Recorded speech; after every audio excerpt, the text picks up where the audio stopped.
Coming up, could a divided locker room keep Alabama out of the college football playoff? We'll tell you what one analyst has said. It's next, right here on SEC Country Live.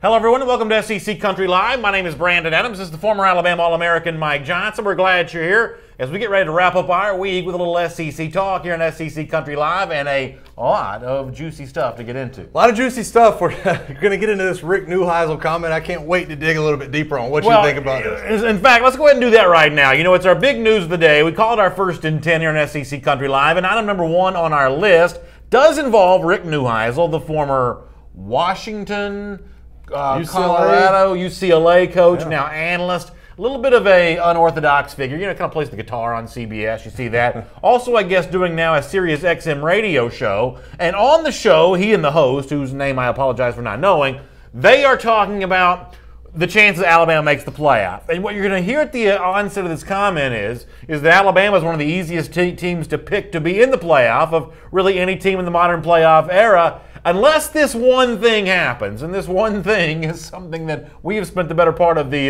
offseason virtually every day discussing, here is Rick Neuheisel giving the only reason why Alabama might not make the college football playoff.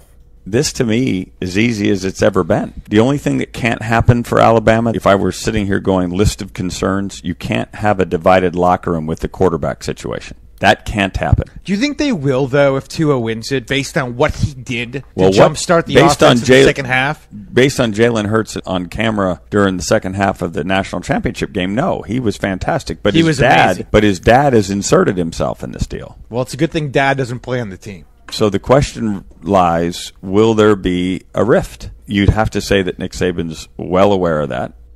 So I sort of agree with everything that he says there. I mean, if you want to go through all of it, I do think Alabama is a very easy team to pencil into the college football playoff. At one point in time, he says you can even mark it with pen. I sort of agree with that. I think a divided locker room could keep Alabama from that. I think that Jalen Hurts' sort of public behavior has been commendable, but privately he probably feels differently than the face that he puts forth on TV here. I don't hear anything to disagree with when it comes to Rick Neuheisel. I don't disagree with any of it either. I mean, do I foresee it being a problem? I don't. I mean, it would be easy for me to sit up here as an Alabama guy and kind of scoff at the notion that there could possibly be a divided locker room.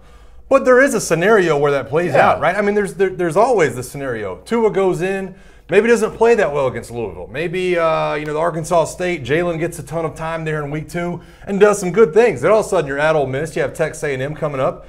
Maybe Tua's not lighting the scoreboard up. You also have a little bit of a reshuffled offensive line, and I'm telling you, I know this because I've been in these shoes. There's nothing worse than having a dual threat guy behind you that can roll out of the pocket, that can step up, that can make people miss at the second level, and then all of a sudden go into a pocket passer, which Tua is a little bit more of, and maybe not getting the benefit of the doubt as the offensive line. Now, like I said, do I think that'll happen? No, but I think Rick Neuheisel brings up a couple of good points that if anything is going to keep this Alabama team as talented as they are out of the playoff, this could be one of the scenarios. Kerry Tackett says, this is absurd. This is on Facebook. Jim Bowler says, I scoff at that notion, LOL. Listen, y'all can scoff if you want. You can say it's absurd if you want. But if you don't think that some of these players would prefer Jalen Hurts being the quarterback and some of these players preferring Tua Tagovailoa being the quarterback, if you don't think there's a division between that locker room, you're kidding yourself. Now, is it a division that costs Alabama games? That's what we have to wait and see. My assumption is it probably doesn't. But you are living in a fantasy land if you don't think there's not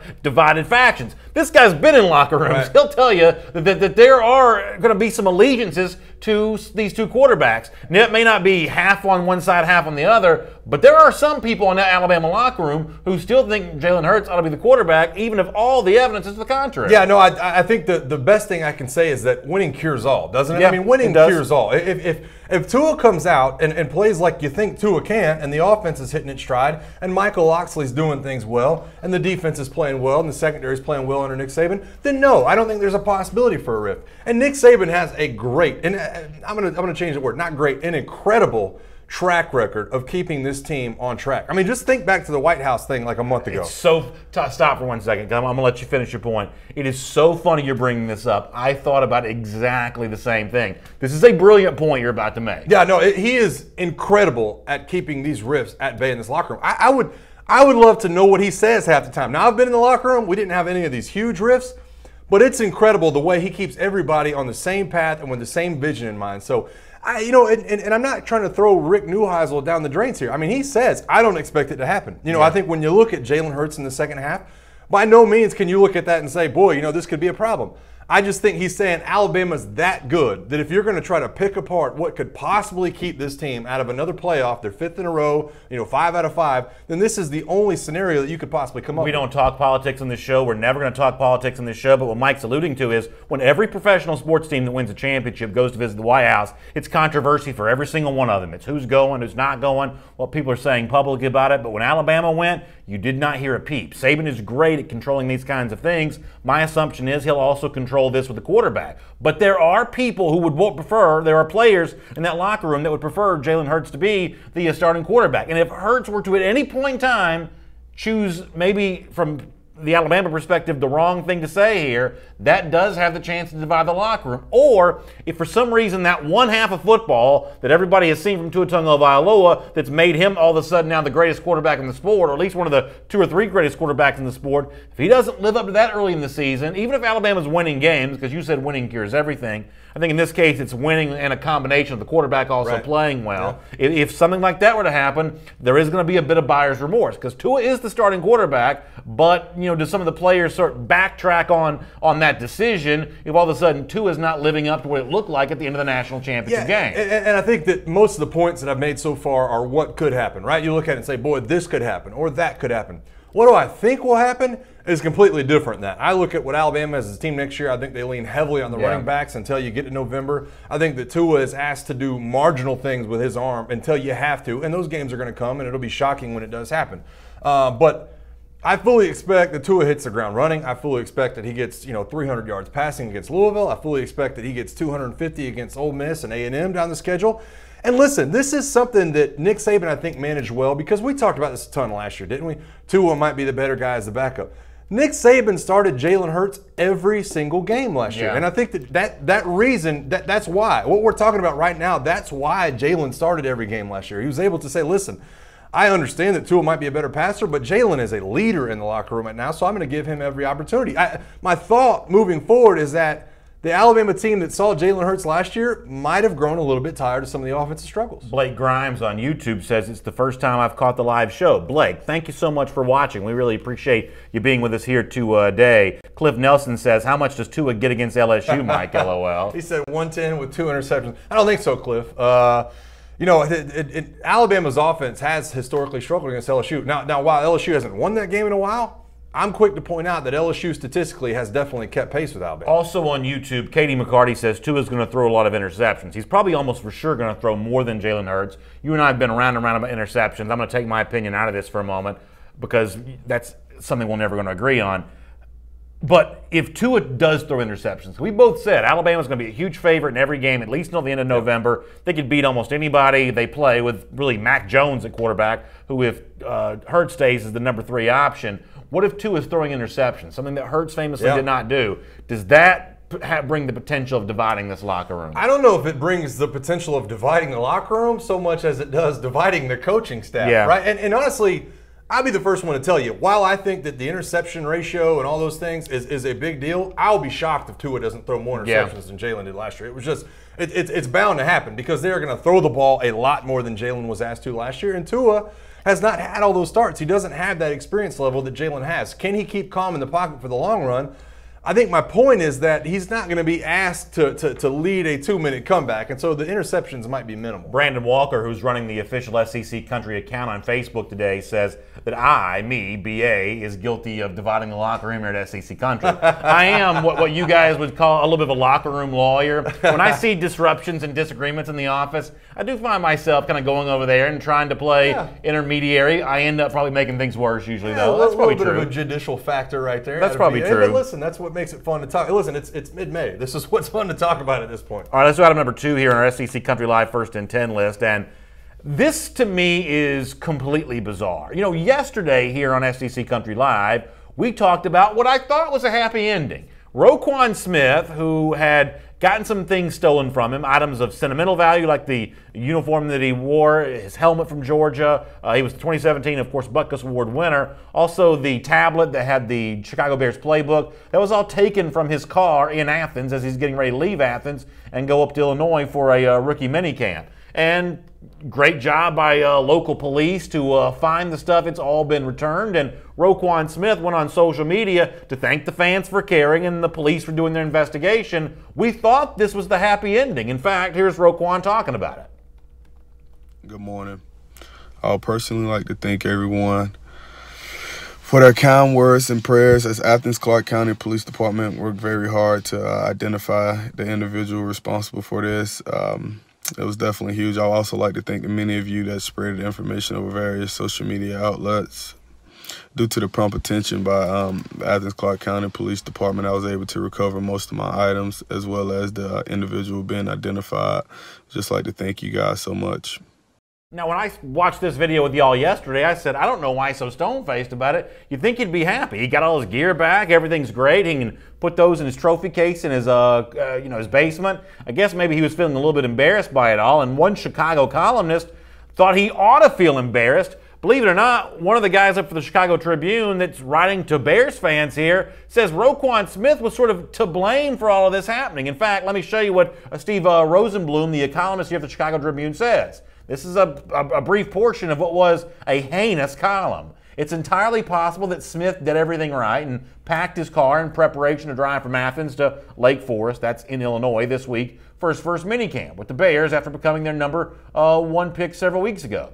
That would be the best possible scenario. That would be the scenario Smith and the Bears need to be true in order to minimize this laughable episode. Or it's possible we're looking at a new and exciting turn in pratfalls for Bears draft picks because it doesn't sound as if Smith, the man the team and player himself described as a leader, did everything right. Mike, in another portion of this column, Smith was criticized for having a brand new BMW. Unbeknownst to Rosenblum, that BMW was a part of an endorsement deal that Roquan Smith had just signed because, say it with me, he's a first-round draft pick in the NFL. And another portion, Rosenblum described the Chicago Bears playbook as if it were akin to Holy Scripture, the Bible. Folks, I've seen the Bears defense the last couple of years. The only thing holy is that linebacking core trying to tackle running backs here. This was one of the worst columns I've ever seen. Yeah, listen, when I saw this column, obviously you immediately popped in my head. I thought, boy, my man BA is not going to like what this guy has to say. And honestly, I'm with you. It's just bad. It's bad all the way around. This is such a reach on so many different levels. What's his name? Bloomquist here at Chicago Tribune. A reach on so many levels. Now, I do think there is a cue in this to where you look at it and say, hey, this is what big media markets look like. You know, if you're Roquan Smith, you're going to have to adjust to kind of being under a microscope. Good point. This is so bad. I mean, to take a shot at this guy driving a Beamer, to try to say that he's at fault for somebody stealing his stuff out of his car, to say that this is going to make Roquan Smith a bust somehow for the Chicago Bears is bad in so many different directions. I don't even know where to start with this guy. So a couple interesting points here. First of all, Rosenblum apologized for what he wrote. We'll get to that in a moment. But you actually bring up a really interesting point in that, okay, so this is how big city media treats its players. It's one of the reasons why I get sort of sick of the NFL. It's sort of a big city sports league. And if this is par for the course for how the NFL is covered, then count me out. I find this to be pretty objectionable. But if it's true that this is how big city media treats players, I think what we see in response to the Rosenblum column here is how small town fans treat big city writers, okay? Because the hell that rained down on him for what he wrote was so absolute and forceful that he was forced to issue a bit of an apology. Here is Rosenblum returning back to the same subject, this time with his tail between his legs. He says, I was sloppy and unreliable in reference to Smith and his new car. If I had researched the issue properly, I would have learned that Smith had entered into an endorsement or partnership deal with an Athens BMW dealership after he declared for the draft. As many emailers from Dog Nation rightly pointed out, I bet they did. I screwed up. I lumped Smith in with those gaining impermissible benefits. I was wrong. I apologize to Smith and the University of Georgia for that. Once again, that's Steve Rosenblum of the Chicago Tribune. Now, there have been a lot of others who say, yeah, but you didn't apologize for the rest of the stuff. But this was the most egregious thing in Rosenblum's column. And what makes it so reprehensible is he's writing for an audience that wouldn't necessarily catch the fallacy in that. People in Chicago are not college football experts. We obviously all know that. When they hear, their guy or their columnist saying, and this guy's got a BMW, how did he get that? Well, it does to an uninformed college football, wise Chicago reader. They just think, well, I guess that means Georgia's giving BMWs to their players. It takes the Georgia people reading in on that and their obviously background and knowledge of college football to call that what it actually is, something I cannot say here in this family-friendly broadcast. I thought it was funny, too, when you talk about Twitter and you talk about the fury that rained down upon him from Dog Nation. So many of the writers online, and some people responded to it, say, look at the ratio. Look at the ratio of this tweet.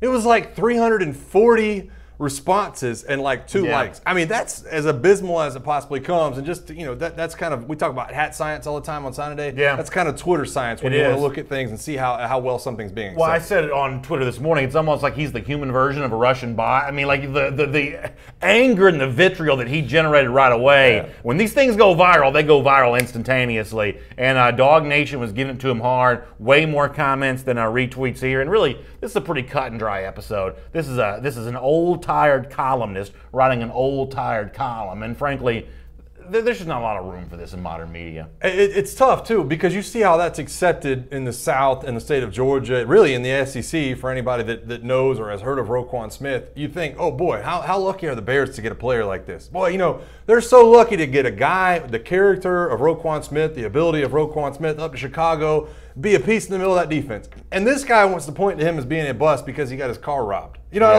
It just, there's so many bad things surrounded by this column. And you're right, it's kind of cut and dry. There's nothing really to debate on this. This is just a bad take. Item number 3 on our SEC Country Live First and 10 list. There is something to debate here, though. LSU quarterback Justin McMillan apparently not too happy about the rumors that potentially connect. Shocker. Joe Burrow, the former Ohio State quarterback, to LSU here. In fact, here is what McMillan himself kind of tweets out about this and about this issue. He says, "I love this game too much to be toyed with. Hashtag long sleeve season," which I don't really know what long sleeves have to do with anything. But this in response to the fact that Bruce Feldman had put out there on Twitter that is expected that this weekend you're going to have Burrow likely at LSU. He's also expected to go to Cincinnati here this week. And at one point in time, Joe Burrow had even tweeted out a sort of story about the LSU angle of connecting Burrow here. So McMillan clearly had that on his mind here when he said that. What do you make of McMillan being unhappy about the potential addition of Joe Burrow there to the LSU program? I don't blame the guy one bit. I mean, I don't blame the guy one bit. It's you set goals for somebody, right? You set a goal for somebody to work towards. And then all of a sudden you change that goal right when you think that they're getting close to arriving. It's just, they moved the finish line. Ed Orgeron's moving the finish line right now in terms of what he's expecting out of this quarterback group. He's said it on multiple occasions. We've got the quarterback. We love the guys we have. We're going to give them every opportunity to compete.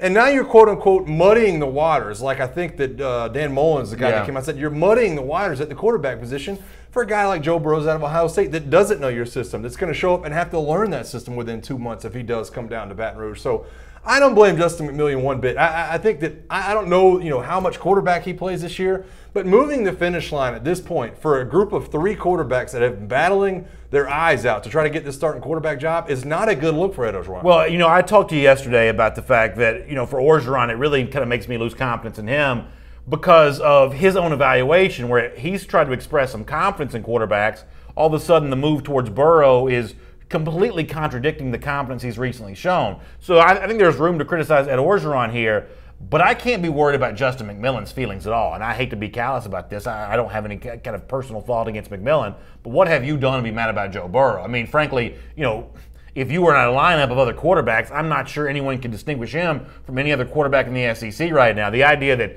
he's personally aggrieved by this, I don't think he has the track record or the background as a quarterback to be personally aggrieved by anything. Yeah, I think Quentin Flanders in the Facebook comment section actually agree with you. Get over it. The best wants to compete with the best. James Perkins says Coach O is just doing what's best for his team. And to an extent, I understand that, and I believe that. And honestly, I think the majority of LSU fans probably feel the same way.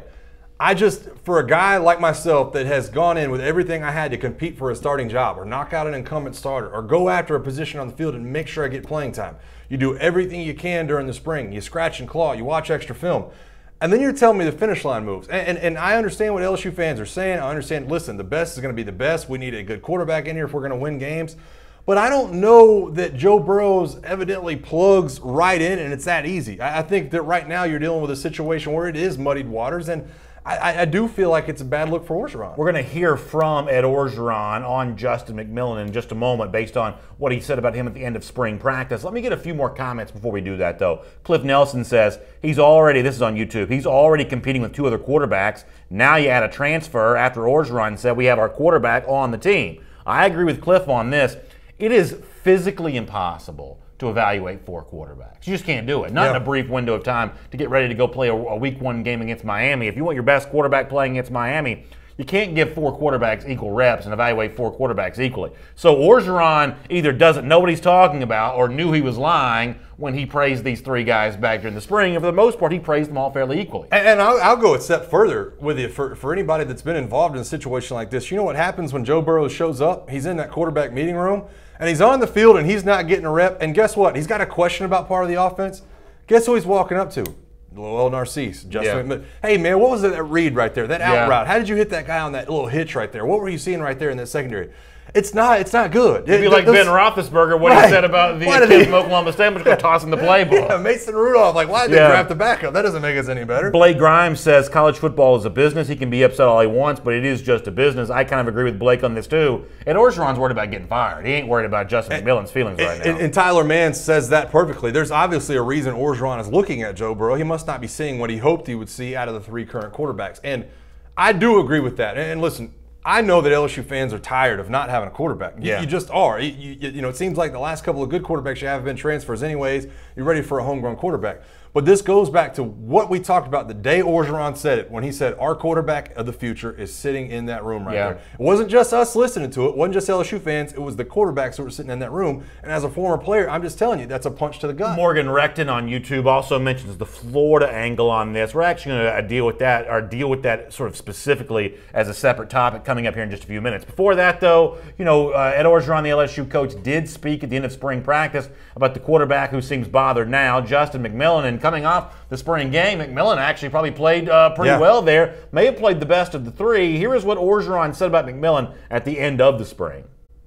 Well, seen tonight what I've been telling you about the quarterbacks. Sometimes they're doing well, sometimes they're not. I thought Justin McMillan tonight had a good game. I thought he extended plays with his feet. When he was in, he moved the football when him and Clyde were back there. I thought that the offense was moving the football down the field. So listen, when you hear him right there, I mean, look, does it make his previous comments look bad to go after Joe Burrow? It does. But listen to him right there. He doesn't owe any of these guys anything. They're not stepping up and earning the job. I mean, I'm going to criticize him for overpraising him to begin with because that puts him in a tough position later on for the fall, and I said that at the time. But these guys aren't stepping up and earning the job. He doesn't owe them anything. I agree with that angle. I definitely do. And it's like I said, for me personally, you know, whoever starts at LSU starts at LSU. I think that Joe Burrow is a quality quarterback. But again, I always come at this from the player's angle. Guess what happened after the spring game when Justin McMillan stepped off the field? You know, his dad's calling him, or his mom's calling him, or his family's calling him, or his high school coach is going, boy, I think you made some strides today. You know, I think you really put your name in the hat to be that starter come week 1 against Miami. I really feel like you played a good game. You've really come a long way this spring in what you've been doing. You have made strides. Your hard work is starting to pay off. And then you find out 3 weeks later that, you know what, maybe it's not. Maybe my name is not at the front of that list. And I just think that is such a tough thing, and I kind of feel what Justin McMillan's saying. You can count Brandon Walker from the official SEC Country account among the throngs of people on our show who say they have a hard time understanding what Ed Orgeron says there. You know, Orgeron, that translation for some of those comments is not always the easiest thing to pull off. But speaking of Brandon Walker, he's actually the subject of item number 4 here in our SEC Country Live First and 10 list. And this is somewhat sneakily my favorite topic of the show today because this is something I've actually wanted to get to for a few days. We just haven't had time. Dan Mullen was speaking at one of these events, like he's been on this tour as of late throughout the Sunshine State. Not a sorority house this time. I think it's actual boosters and fans. And he was talking about how big of a deal his return to Mississippi State this season, as Florida plays in September against the Bulldogs, how big of a deal that's going to be for the people of Mississippi, the Mississippi State fans in particular here. Brandon Walker, who does the Mississippi State podcast every day for SEC Country, took umbrage, to say the least, with what Dan Mullen had to say. And I think that Brandon Walker does a great job as to why. His explanation's great. Take a listen to it. He said to people in Mississippi, this will probably be the most important game in the history of Mississippi football. He says it will be a gigantic game. There's probably never been a game more important than this game to the folks in Mississippi. And that is just so incredibly arrogant. It's so incredibly lacking of self-awareness. It's a level of ego that I ignored when he was the Mississippi State coach. I did. 9 years as a coach, I was all in behind Dan Mullen. And I still like the guy. I have no issue with him. But this is a level of ego and self-importance that we were able to overlook when he was our coach. Now that he's gone, we can embrace the fact that he's kind of a jerk. I really like Brandon Walker's comments on this. I think that he and I approach this from different reasons. I think he would tell you that Mississippi State's actually got more important football games than Florida. That's a different debate. That's not the one that I'm interested in having. The reason why I think that what Dan Mullen said about Mississippi State is wrong-headed, and I do think a bit arrogant and maybe jerkish, the way that Brandon Walker describes it is that Dan Mullen pretends that he doesn't need the game as much as Mississippi State does, that he's at Big Bad Florida now, and Florida's this high on the hog program, and they turn up their nose at a school like Mississippi State, but for the Bulldogs, this is going to be their Super Bowl.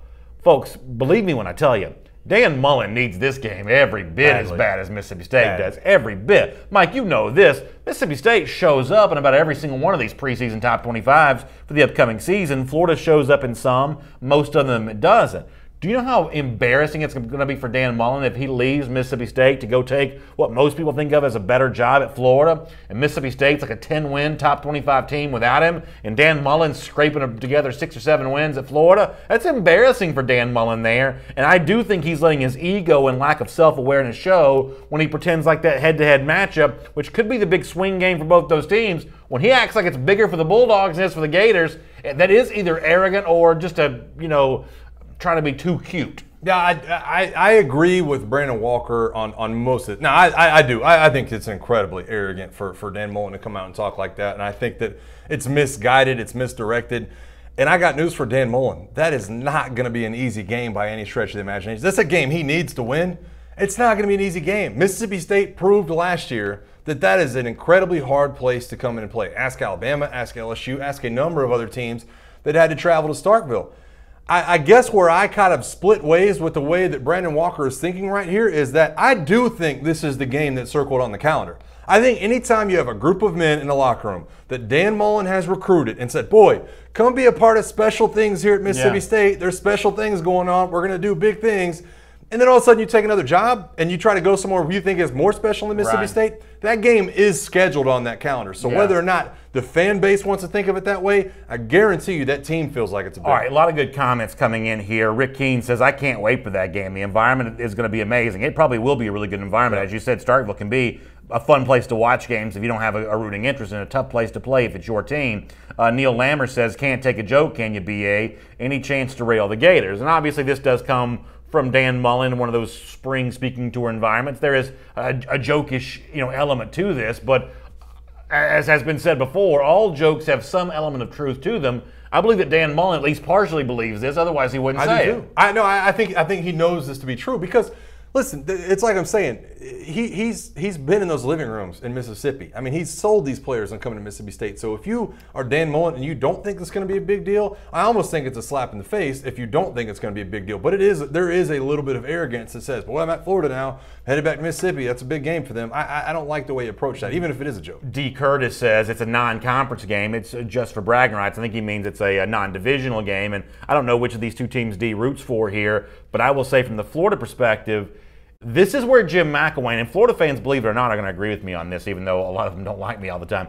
This is where Florida fans are going to agree with me. Florida fans knew that Jim McElwain was a dud, even if they didn't fully realize the time. Looking back on it, he gave it away when he went to Arkansas and got drilled. What was it? 2015? Got drilled by Arkansas. Missouri last year. Yeah, there that day. You could have said the same thing about Missouri, but it's that cross-divisional SEC West game that sort of gave up the ghost when it comes to Jim McElwain, that he wasn't going to be what Florida fans wanted. Let Dan Mullen go to Mississippi State and lose that game by 2 touchdowns and see what Gators fans think about him at that point in time. He's got just as much at stake here as Moorhead will for the home team. No, I agree with you. And listen, in terms of these kind of crossover games, this is a big deal. If you are a Florida fan and you're thinking, this Florida team is going to, kind of upset a lot of people, and in the end they're going to be vying for the SEC East championship, this is one you got to win. I mean, your other opponent is in common with Georgia. You will both be playing LSU next year.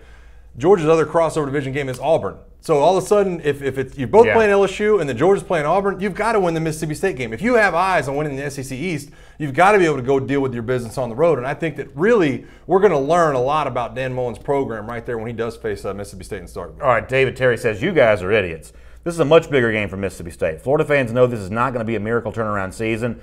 The Mississippi State fans absolutely think this is a must-win game. Mullen knows he has a year to prove himself. David, maybe you're right, but I think it'd be kind of interesting to sort of drill down more on what the definition of miracle turnaround season is.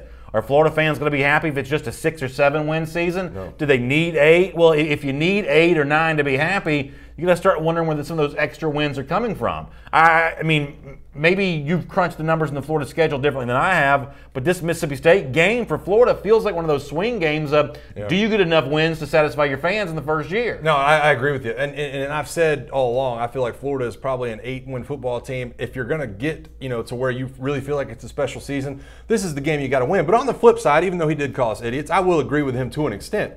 That all year we've talked about, boy, Mississippi State's going to raise some eyebrows. Boy, they're going to catch some people off guard. That's mostly you, though. Well, no, we've had topics about that. Yeah. Cole Kublik comes on, they're going to raise eyebrows. Marcus Spears, I think they're going to, they're going to do some good things. If Mississippi State is who they think they want to be this year, with 19 of 22 returning starters and a new head coach, then this is the game they have to win, right? I mean, nobody's going to go out there and say, boy, you know what, they've got to beat Alabama this year. But if they want to get on the right track with Joe Moorhead in terms of having a first-year head coach, then you've got to deal with business against a Florida team that you might be favored against. Let me do a quick final point on this. I think that's really interesting. The other thing is, I think a lot of Florida fans would look at the Mississippi State game and say, oh, that's not a must-win, or at least that's not one of our more crucial games, because they've got this LSU win at home circled as a guaranteed W.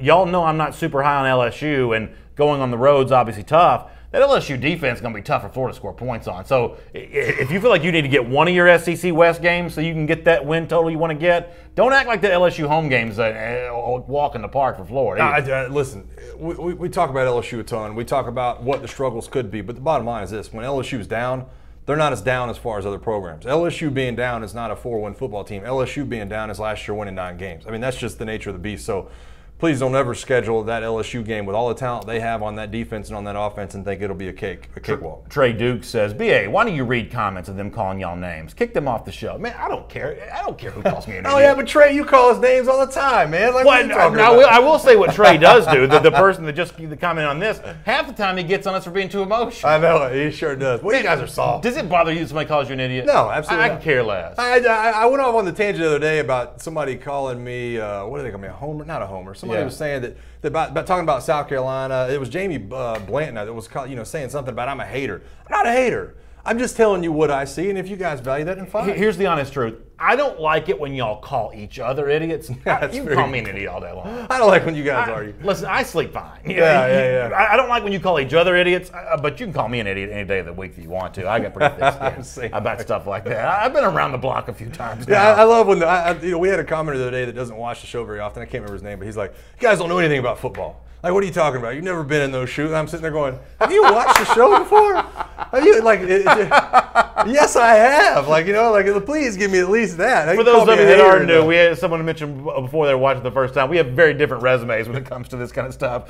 Very different resumes. Item number 5, though, on our SEC Country Live First and 10 list. I love the preseason list. I love the rankings, the polls. It's one of my favorite things. I actually like the offseason because of this kind of stuff. You're not always as keen on that as I am, but I did see where CBS Sports has its ranking of all the coaches in college football. Now, next week, we'll probably deal with the bottom 3/4 of this list. Right. But it's the top 25 names on the list that are pretty interesting, especially because of some SEC coaches that are involved there. Now, the top three of the sport, across the country is exactly what you'd expect it to be. Saban at 1, Urban Meyer at 2, Dabo Swinney at 3. But as far as where some of the SEC names pop up on this list, let me give you a look here at this, because just below the Saban, Meyer, Dabo trio, which really no one can debate right now, how about Jimbo Fisher at number 4 on this list?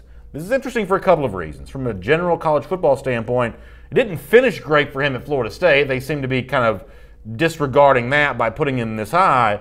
But how big of a coup for Texas A&M to hire a coach that in the off-seasons mentioned if there's a Mount Rushmore of college football coaches, Jimbo Fisher would be on it here.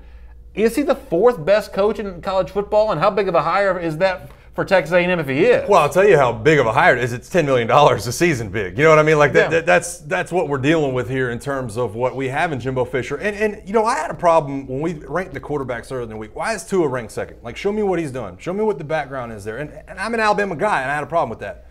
So I do agree with this list, because obviously when you're talking about the top 4 coaches, you're naming the only 4 active coaches with national titles. And I think that Jimbo Fisher, with that national title in his pocket, now I know it was at a different school. I know that the beast that is Texas A&M is way different than what you're going to face at Florida State, as well as the SEC and the SEC West. But if what we need to get in the top 4 is a national title, and that's what Jimbo Fisher has, I have no problem ranking him at number 4. I definitely think he's deserving of it. Bo Molinari, who's a Texas A&M fan, is critical of our description of this. It says on the screen there, CBS gives Jimbo Fisher a huge compliment, but Bo Molinari says, I must have missed this compliment. I'm sorry. From my perspective, calling him the 4th best coach in college football is a huge compliment. And I said it as someone who is pretty high on Jimbo Fisher and who has treated the Fisher hire there in College Station as a big-time get for the Aggies, a guy that I think is going to win big time. But, I mean, let's not get this twisted. If we said, is Jimbo Fisher the 4th best coach in college football to a lot of really good college football fans who may not necessarily be A&M fans, there's going to be huge levels of disagreement here. This is actually a fairly hot take by CBS to put Fisher that high on the list. Listen, if you wanted to look at the SEC and ask if Jimbo Fisher is the 4th best coach in the SEC, there would be people that would argue that. I mean, there would be people that would put Nick Saban and Kirby Smart and Gus Malzahn and try to throw in Dan Mullen. There would be people that would try to argue against Jimbo Fisher being there. So I agree. It's a huge compliment to say he's the number 4 ranked coach behind all these other guys, Urban Meyer, Dabo Swinney, and Nick Saban, who have all been to the playoff multiple times, and all, except for Dabo Swinney, have multiple national titles. Now, I will say, I've said this before, I think that the next coach to knock Alabama off the top of the SEC West is very likely going to be Jimbo Fisher. I don't think it happens in 2018. I think it could happen in 2019. I think that if Jimbo Fisher is as good as CBS Sports says that he is, and I think there's a chance that he is, if you're LSU, you better hope it's not true. I mean, if it's Auburn even, who at times I'm a little higher on than some of the people who watch this show every day, you better hope that's not true. And if you're Ole Miss and Mississippi State and, certainly Arkansas, you better hope like heck this is not true, that Jimbo Fisher is really that good, because all of a sudden, brand new coach at Mississippi State is going to pale in comparison. Fledgling Ed Orgeron is going to pale in comparison. There are a lot of SEC teams right now that are hoping this proclamation about Jimbo Fisher isn't true, because the game has changed if another elite coach has been added to the SEC West. Yeah, I mean, and listen, I'd be lying to you if I said that over time, little by little, my opinion on Jimbo Fisher at Texas A&M has gotten a little better. I mean, Jimbo Fisher was what he was at Florida State last year. I had a sour taste in my mouth of a guy that was leaving a program, did not recruit for them, did not really do anything for Florida State down the stretch, kind of let that team be what they were, kind of left on bad terms. We covered the Christmas tree being out on the curb. Yeah. But I would be lying to you, and I brought this up 2 weeks ago. Jimbo Fisher's spring at Texas A&M, judging by the spring game, might have been the best one in the SEC. I mean, they looked like a completely different football team. In that little 2-month span that he's been able to deal with them, a completely different football team. On Facebook, Drew Stanley says, WDE, we aren't scared of another Terry Bowden. All right, we'll see how it plays out for Auburn there, which is kind of a funny line. Trey Duke says, LSU's fall means the rise of Texas A&M and maybe UGA too. And that is true. I think that SEC, college football for the most part, but the SEC in particular, is a zero-sum game. One team getting good means somebody else has to get bad. There is a displacement when a team rises up. And LSU coming down, and I think they are in the process of doing that, that's opening the door for somebody. No, listen, and for everybody that sits there and goes, well, Jimbo Fisher's this, he's overrated. Go look at the recruiting rankings right now. He's number 3 in the country, has a 5-star, 7 4-stars. He's doing this thing. And if you're not paying attention to it, if you're an LSU fan that says, oh, it's not going to happen, Auburn fan, Alabama fan, Georgia fan, whatever, if you don't think it's going to happen, look at those recruiting rankings. This is a guy who can coach football. They're mad as you know what at me on YouTube for saying fledgling Ed Orgeron. Cliff Nelson says, come on, BAG. I noticed that. Is that wrong? Is that word. I didn't. Very different Netflix, please. Is that the wrong word to use? Is it fledgling? Yeah, I feel like fledgling's the accurate word there, right? At this point in time, it's a little harsh, right? I mean, fledgling, we're basing that off what? Signing day, I guess? Maybe I don't know what fledgling means. I mean, I think, doesn't fledgling mean you're working to get things going? I mean, what else could that be besides fledgling? I feel like fledgling is like you're trying not to slip off the side. Like you're on your way down. I feel like fledgling is you're trying to climb up the ladder. Yeah, somebody put the. I think that you're just looking at. Brandon Walker's watching the show right now. Put the definition. I think I'm using fledgling correctly there. I don't know. Nonetheless, let me mention another coach on this list, right on number 6 on our SEC Country Live 1st and 10. And speaking of coaches who just got big bucks from their current employer, how about Gus Malzahn from Auburn? Let me show you the ranking of SEC coaches here once again. Just signed an extension to pay him more than $7 million a season, and he comes in at number 14 nationally on this, good enough for just 5th best in the SEC. Is that money well spent? If we buy this list at face value and for hypothetical conversational sake, we will, to say that you're paying more than $7 million a year for the 5th best coach in the SEC? What do you make of that? Well, I'll be honest with you. I don't know. I don't know if I agree with the list. So I'm hard. That's fine. I'm hard on Gus Malzahn. I really am. And as an Alabama guy, that comes very easily to me. I've mentioned that a couple of times. I'm hard on Gus Malzahn because the consistency is lacking in terms of what the ability I feel like they have on their team. But number 14 in the country. Yeah. That's hard for me to put Dan Mullen ahead of Gus Malzahn. I mean, it really is. That's a hard pill to swallow. Dan Mullen has done a lot of good things at Mississippi State, but Gus Malzahn's got an SEC title. He's got a trip to a national title game. He's got a national title as an OC, which I guess Dan Mullen does too.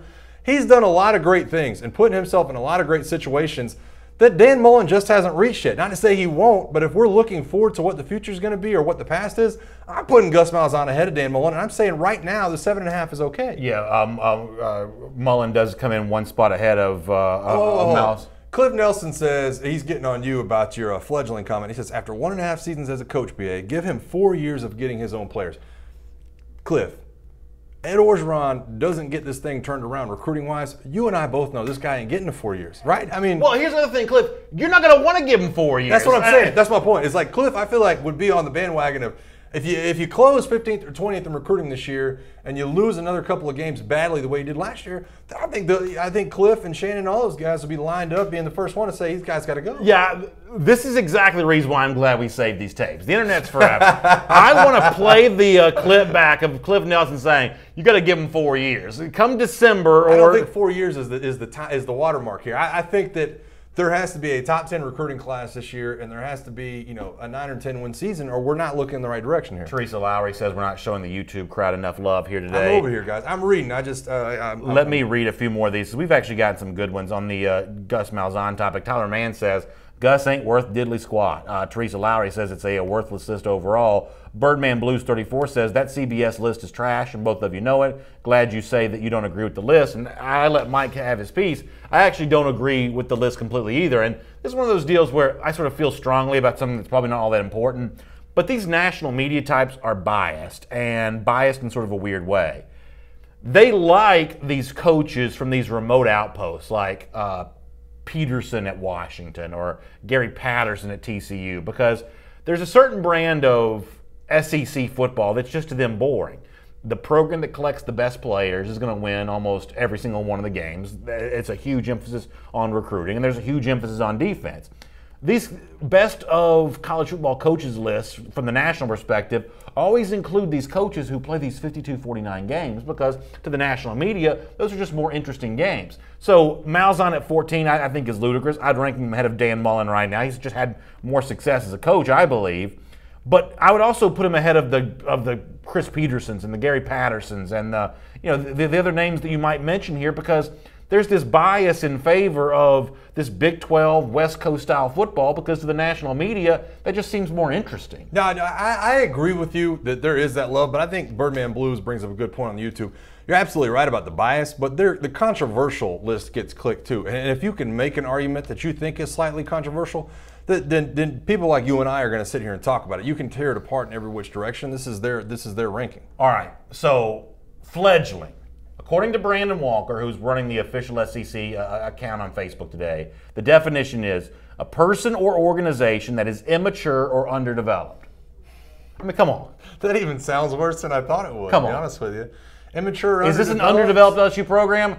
They've taken a half dozen transfers this offseason alone. I mean, how roster management? I'm okay with that. Come on, it's good roster. You don't believe a word of what you're saying. Now, you don't believe a word of what you're saying. Now, hear me out. Should they make a living off that? Absolutely not. But they thought they'd have Patrick Surtain Jr. They thought they thought they would fill more holes than they did this offseason. So adjusting to that's fine with me. Adjusting to that is fine. I'm not telling you don't bring the transfers in when you have to. I'm just saying that the reason why they're bringing somebody in is because they're an underdeveloped program. He might be an underdeveloped head coach. That immature, underdeveloped might go correctly for Orgeron. I might agree with you on that one, but I'm just telling you. And Tyler Mann brings up a good point. He says it's not even top 10 class that Orgeron needs. It's probably a top 5 class. And Cliff Nelson says he thinks it'll be a top 5 class for all the people in Louisiana. I just want to make sure we get all you guys. And I don't want to have to take pictures on my phone or something. I just want to make sure that's understood that if this comes in as a top 20 class, that you guys are going to understand. And when we go calling for this guy's job, we're not being haters or biased. It's because that LSU should be held to a different standard with this year's in-state. That is well said. Let's do item number 7 on our SEC Country Line First and 10 list. And ESPN recently took its way too early top 25, and they looked at the big spring takeaway for every team in that top 25. And for Georgia, somewhat interesting that the subject that comes up more so than anything else is the situation with the quarterbacks. And what Alex Scarborough wrote for ESPN.com, in fact, I'll show it to you right now, is that Justin Fields, the backup quarterback who we talk about a lot, is ready to get on the field right now. Does that mean he'll unseat Jake Fromm as the starting quarterback? No. But Fields is too good an athlete and too capable a passer for Kirby Smart and the coaching staff not to find certain packages that allow him to play meaningful snaps right away. Now, this is actually pretty well written by Scarborough because for the most part, I don't really dispute anything here, and I don't think that you will, and for the most part, I don't even think the audience will. No. Fromm is a very good starter. Fields is a very good prospect. Fromm's going to keep starting. Fields has probably got to play. So from that standpoint, for a Georgia fan like me, there's nothing to beef with here. But of all the issues that you could mention for Georgia, the fact that you're going to the Justin Fields car here feels more about fanning the flames of controversy than truly evaluating the reasons why Georgia might not get back to the College Football Playoff 2018. This feels more sensationalized than it probably should. There are issues that Georgia is dealing with that are more significant than how much Justin Fields plays. Well, I agree with you. But if we go back to topic number 1 today, I mean, Bama is repairing their entire secondary, and Rick Neuheisel comes on and says, boy, the only way Alabama misses the playoff is if there's a quarterback rift in the locker room. So that kind of goes back in the same direction for me. Do I think it'll happen? No. Do I think there's going to be a problem with Justin Fields and Jake Fromm? Not this year, I don't. I definitely don't think that's a this year thing. Do I think they need to carve out a role for him? Absolutely. I think you've got to get a talent like that on the field. I think the controversy and the split up and the quarterback thing, I think that's down the road a year. I think we're still a year ahead of that. Glenn Coleman says, fortunately for Georgia, Scarborough's not a coach. That's probably true, but I think his evaluation here is probably pretty similar to a Kirby Smart's. In fact, here is what Kirby Smart said about Justin Fields, the quarterback that Alex Scarborough says will play meaningful snaps for Georgia. This is Smart coming off G-Day, and the compliments that Smart gives Fields here, I think, are a pretty big clue in the indication of where all of this is heading. Take a listen. He's gotten better. He's more comfortable with the offense. But I'll be honest, I never felt like he was like behind with the offense from day one. He's done such a good job coming in and learning. It's not like it's been a growth process. He's gotten more confident. He's able to move around in the pocket and create some things when things break down. So, the fact that he's confident, the fact that he came in understanding the offense pretty well, those are the moments that if Kirby Smart wanted to throw water on the Justin Fields hype train, it's those subjects, how well he understands the offense, how well he's sort of acting in terms of a level of maturity in the early going. That's where you throw water if that's what you're looking to do. But Kirby Smart, as you and I have talked about before, is not really looking to throw water on this Justin Fields topic. No, I mean, and listen, when you have a guy like that and you have a guy that's that good and has that much talent and, is one of the best quarterbacks they've ever graded on those recruiting sites, then you don't put water on that. You put that front and center. I think that, when you look to pour water on something, I think you look at Dan Mullen and say, boy, Emory Jones is, he's got to get reps. He's splitting reps with the threes right now. He's one of those guys that we still need to bring along. I think that's where you throw water on things. If you have a guy like Justin Fields, he can throw the ball, the ball a quarter mile and run a 4.40, then I think you're okay with it. Somebody I think is trying to use fledgling against me in the comment section here. Willie Gray says that sounds like a fledgling reporter, which is kind of a funny line there on that. Blake Robinson also says it's going to be Fromm that transfers eventually, but I bet as a graduate transfer though. I mean, look, there may be a clear winner to this quarterback, competition at a certain point, but competition doesn't have to equal controversy here. And there are a lot of national media types who sort of hope this turns into a controversy because it just means more clicks for them. There are a lot of non-Georgia fans who hope this turns into a controversy because it just means more likely that Georgia sort of stays off the perch at the top of the SEC.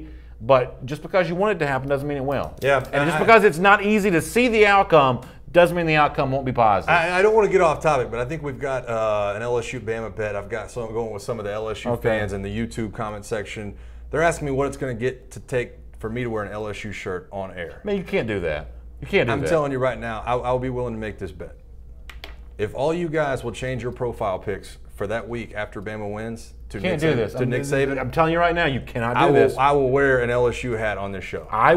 If LSU wins. I wore your helmet on this show about a year ago for like some oddball reason. It wasn't even that serious. I just put it on one day. Still hear grief about it. Yeah. You can't be wearing that purple and gold. But this is something that I had to do. Like I made these bets with, you guys know Todd McClure. I made these bets with Todd McClure all the time. I've made these bets with Arkansas players. I made these bets with. It's tough. I mean, it stinks. But I think the payoff will be good enough that if Bama beats them down in Baton Rouge, all our LSU guys, everybody that's talking to me in the YouTube comment section, if y'all will put Nick Saban as your profile. I'm telling you not to do that. But for those of you on the LSU side of this, you better make him give you points. That's what I'm saying. Don't take this straight up. Make him give you points. No, this is a straight up bet, man. All right, so look, on the Fields Fromm thing, I mean, it is what it is. Fields is going to play. Fromm's going to start. Just because you don't know how it's going to work out doesn't mean it doesn't work out well. Yeah, no, I agree with you. And like I said, I think this is a topic that gets shelved for a while. And honestly, I would, put Michael Locksley and Jim Chaney on the phone. How are we going to use these backup quarterbacks this year that are dual threat quarterbacks? You know what I mean? Like, find a package for these guys. Get together, find your third down for Jalen Hurts and Justin Fields, because I think they're used similar. I think they get on the field. But in the long run, it's like we said, Jalen Hurts probably isn't going to stay at Bama 2 more years. I don't know that Justin Fields stays under Jake Fromm for 2 more years either. I think I had a good point to make, but I honestly forgot what it was. Yeah, that's what happens. All right, anyway, let's do item number 8 instead. It's time to talk about something else anyway. So we talked earlier on the show about Joe Burrow, the Ohio State transfer quarterback, and the potential visit to LSU this weekend. A lot of reports out there that he's going to do that. In fact, let me show you Bruce Feldman here on Twitter basically laying this down. Source saying that Burrow's going to visit Cincinnati on Thursday. That's LSU this weekend. And I think in this Feldman story, there's even some whisper that he actually may commit to somewhere this weekend, which puts the spotlight back on all the things that Dan Mullen's been saying, where he has been very slow to sort of admit any kind of interest in Burrow whatsoever. Is there a chance here that Mullen's kind of slow playing this talk because they're not going after him?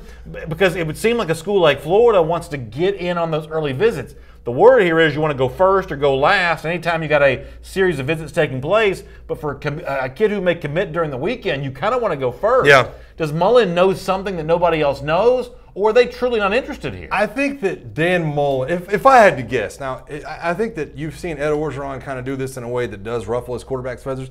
I think Dan Mullen would love to get on the feelers and get on the phone with Urban Meyer and say, hey, what are our odds of getting this guy down in Florida? What are our odds of bringing this guy to Gainesville? Because if the odds aren't very good, then why are you doing it? Why are you ruffling your quarterback's feathers? Yeah. If this kid doesn't go to LSU and Justin McMillan is still left on this roster, still left being upset along with all the other quarterbacks, then it's a bad look for Orgeron. I think Dan Mullen's just playing it close to the vest. I think Dan Mullen would be ill-advised not to take a hard look at Joe Burrow and try to get him on campus. But I think that he's playing it close because he's not sure what the level of interest is. Zach Borthwick, I think taking a little bit of a shot at me, says Gator hating going to commence here. Listen, I'm not here to do any kind of hating on this particular topic. I want Florida fans to speak for themselves because let me let you hear one of your guys that covers Florida for SEC Country, who on the SEC Country Florida podcast recently this week had some pretty candid comments about how Burrow might or might not fit in the situation at Florida. There's an obvious potential first domino that were to fall if Joe Burrow comes to the Florida program. And Zach Alberverdi explains exactly what that would be were Burrow to come to Gainesville. Here is Zach. You know, people talk about what this could do to Florida's quarterback situation now and where it's set up with the possibility of Emory starting at potentially or playing as a true freshman and just coming along until he's ready to take that job from Felipe Franks or Kyle Trask. A lot of Gator fans just have wanted to see that come to fruition and that play out. You add Joe Burrow in with 2 years of eligibility. Well, if Joe Burrow comes here and he wins the job and he stays for 2 years, what's Felipe Franks doing? See you. See you. So Zach Alberverdi, you heard Jeff Cardozo there as well saying that the presence of Joe Burrow would be the end of Felipe Franks. But as Zach explains, and this is just real talk, maybe the absence of Franks is not all that bad of a thing for Florida. Here's Zach Alberverdi again. I don't think that Felipe going somewhere because Florida went out and found a guy that they could win with is the worst thing in the world. And if he does emerge as a 2-year starter, you have Kyle Trask, who I think a lot of people have always looked at as a hopefully one day he can be a serviceable option for Florida. If he is your backup to Burrow and you get him for 2 years, you allow to build an offense around a guy that is suited for your system, that is an upperclassman that you feel like you can go win with, because I don't think Dan Mullen would bring him in if he didn't feel that way. And then Burrow then becomes the heir apparent to Emory Jones. He can learn and come along under his own terms. And I think for Florida, that would be a pro. So do you think that Florida has quarterbacks that are good enough and promising enough that you don't want to risk ruffling the feathers by bringing in a guy like Joe Burrow? I don't think so. It's hard for me to say, too, because you only have a small slice of Kyle Trask, and I do think he looked pretty good in the spring game. I think we've seen enough of Felipe Franks. Listen, what was he ranked 94th in the country last year in some of those some of those rankings we saw earlier in the week. I think we've seen enough of Felipe Franks to feel comfortable if Joe Burrow shows up and Felipe Franks leaves. I think Florida fans are okay with that. There's also the angle with Kyle Trask where he redshirted 2 years ago, and there's a chance he gets a fifth, a 6 year, whatever you want to call it, by getting medically redshirted last year. So there is that chance. You say Joe Burrow plays for 2 years, Kyle Trask has 2 years left after that. I understand that. I think that Dan Mullen needs to do everything he can to get Joe Burrow. Wait, are you saying that Kyle Trask is going to end up being a 2-year starter for Florida starting like 4 years? I think that's the angle. I think that's the angle he was trying to make. I think that he was saying, listen, if Kyle Trask sits behind Joe Burrow for the next couple of years, then all of a sudden you might have a quality starter that a lot of people think can get better in the long run. Well, that's not what I took Zach to be saying, but that is what he said. Then Florida fans, I'm just telling you right now, this is one of the examples they're going to agree with me. If Emory Jones sits and watches for 2 years and he's still not the starter, then what are we even talking about? No, it's tough. I agree with you to that extent. I really do. What are we even talking about here if everybody's excited? But he's a 4-star quarterback. This is not Justin Fields. This is a project. I can't tell you how many times I've seen quarterbacks come into Alabama. Blake Barnett's on his 3rd school now. He was a 5-star quarterback. It happens. So I think that if we're talking about insurance policies, and I think that if you're really lining up Joe Burrows against what they have on the roster right now, I think you'd be dumb if you're Dan Mullen not to go after the guy. Real quick final comment on the subject. Quentin Flowers mentions that he only wants Burrow at Florida if he really wants to be there. I think the one piece of good news about that is Burrow's evaluating his options here pretty carefully because he wants to play. Yeah. So if he chooses Florida, he definitely wants to be there. If he chooses Florida, then you have to wonder what Dan Mullen sold him on the phone, because Dan Mullen's saying, listen, you're going to get every opportunity to start down here. And obviously this is all hearsay. None of this has happened, but I'm just saying if he does make a visit down there, he is carefully choosing where he wants to go, because he said, I'm not riding the pine. Well, let's do item number 9 on our SEC Country Line First and 10 list. I mentioned that ESPN article before about the key spring takeaways for the way too early top 25 teams. How about this little bit of praise coming the way of South Carolina and the potential for the new look offense led by Dan Werner and Brian McClendon. Alex Scarborough thinks it could be good. He says, don't be surprised if the Gamecocks offense takes a big step forward this season. Quarterback Jake Bentley having a year under his belt is going to help, as will the return of receiver Deebo Samuel. I know you know that I'm high on Samuel. Scarborough goes on to say, but more important, there's going to be a new look to the unit with an emphasis on playing with greater pace. How excited are you about the Gamecocks offense? Cautiously optimistic for them, and I think you saw what is possible when you saw the bowl game. We've mentioned it a couple times, and they go out and face Michigan, who I think was number 3 defense in the country at the time, and I think they put up a pretty good amount of points on Michigan. I don't. I look at the offensive line. The offensive line's been shuffled. We were sold on Zach Bailey, and Zach Bailey's a very good offensive lineman. Now he's shifting into guard. Now you have a guy like Donnell Stanley who's shifting into center. A lot of shifting going on up front of the offensive line. Now, do I think Deebo Samuel and Brian Edwards out wide are terrific? Absolutely. Yeah. Do I think Tyson Williams and A.J. Turner are very good running backs? Absolutely. I think they're home run hitters. There's a lot of ifs in there, though, for me. I mean, if we've kind of brought up the same topic when we've talked about LSU. Is the talent there? Yes. Is there a lot of shuffling going on? Absolutely. So there's a lot of ifs to get pieced together before I'm really excited about it. I think that shuffling offensive line is why they want to play faster, but ultimately, I think that defensive minded Will Muschamp's not going to allow his offense to do something that's going to put his defense in a bad position. And Will Muschamp, he said it after the spring practice. He said, listen, we're not where we need to be defensively, and we have a lot of work left to do, and that includes going out and finding recruits this year. The defensive-minded head coach at a certain point is just not going to be able to help himself. Item number 10, and this is, I think, look, we have shown you like 9,000 SEC schools with new facilities and all the different things that they're doing. It seems unfair not to show Arkansas some love as well.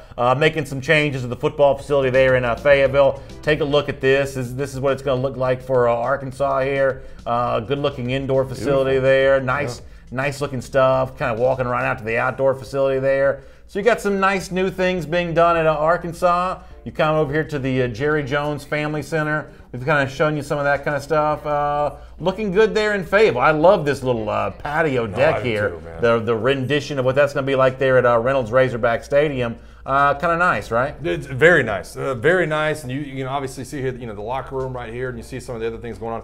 That indoor and that practice field, that looks exactly like what Alabama has. How jealous are you of this locker room, though? The locker room is nice, man. You didn't have a nice locker room when you played. There's two separate ones. You have the practice locker room and the game day locker room. Neither one of ours, when I was at Alabama, were anything close to what they are right now. Nick Saban mentioned yesterday they're making like a football-shaped trophy room.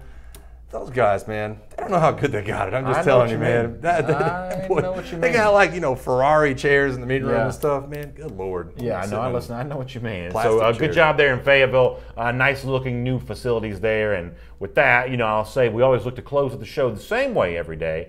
We're always looking for champions of life. And today, this is another one of the examples of old man me. I just don't really get why this is so funny. Marty Smith, the ESPN reporter on Twitter, previewing an upcoming segment he has with Alabama coach Nick Saban. Now you see Marty dressed, all fully in the Alabama basketball uniform here. You see Nick Saban, and he's going to get some mockery for the shoes that he's wearing. Now, these aren't Jordans or what do you call them, Yeezys or something like that. I certainly get that. But our buddy Michael Shalaba, who's one of our terrific producers on Twitter, when he saw the picture from Marty Smith, he gives you the crying, laughing emoji. I tweeted him up top. I said, on today's episode of What Are Those? Why is this so funny? They're just, this guy, listen, okay, Nick Saban makes what, $10, $11 million a year? They've got a Nike contract with Alabama football. His boy next to him's got the crimson shoes on, and he's got, I'm pretty sure these are Skechers or Kids. So we mocking them because they're not Nike, or we mocking them because they're plain white? Because listen, I rock the plain white sneakers all the time. I mean, listen, I've got Asics on right now. The dad sneakers. Listen, I am a dad, first of all. I've got bad feet, man. I've got all kinds of metal in my shoes right now. I got Asics on. If you guys. So don't be mocking the plain white sneakers. It's what I wear every single day. It's like, can you not get somebody to give you some basketball shoes, Nick? Anyway, we got to go. Need some Velcro. Y'all have a great weekend while I put my shoe back on. Check out the podcast. It's available for you on all the places you find podcasts, including the Apple Podcast. Share the show with your friends on Facebook and Twitter, YouTube. Let them know we're talking about the SEC every Monday through Thursday at 3 p.m. Eastern Time right here in SEC Country Live. We'll be back again on Monday. Y'all enjoy the weekend. Hope it's beautiful weather where you are. Tell your mom Happy Mother's Day and tell her to watch SEC Country Live. We'll see you Monday.